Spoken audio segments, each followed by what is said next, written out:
ஒரு மலைப்பிரதேசத்தில் குரங்குகள் கூட்டம் வசித்து வந்தது. கையில் கிடைத்ததை பிடித்தால் உண்பதும் பிடிக்காவிட்டால் தூக்கி எறிவதும் குரங்குகளின் குணம். ஒரு சமயம் பயங்கர காற்றுடன் மழை பெய்தது. நடுங்கும் குளிர் மலைப்பிரதேசத்தை சுற்றி வசித்து வந்த ஜீவராசிகளை வாட்டி வதைத்தது. குரங்குகள் குளிரால் நடுங்கி எங்கே சென்று குளிரை போக்கிக் கொள்வது என்று யோசித்தன. அப்போது குரங்குகள் கூட்டத்திலிருந்த ஒரு சிறிய குரங்கு சற்று தூரத்தில் மரத்தடியில் சிவப்பு நிற பூக்களை பார்த்து அவை நெருப்பு என்று நினைத்தது.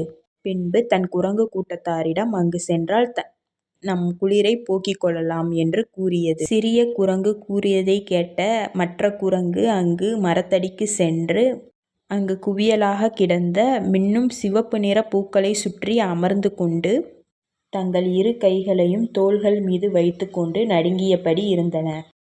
முட்டாள் குரங்குகள் மின்னும் சிவப்பு நிற பூக்களை நெருப்பு என்று நினைத்தன.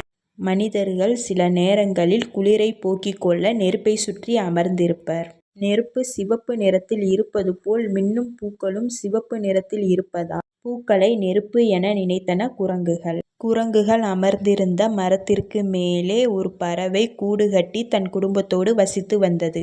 குரங்குகளின் நடவடிக்கையை நீண்ட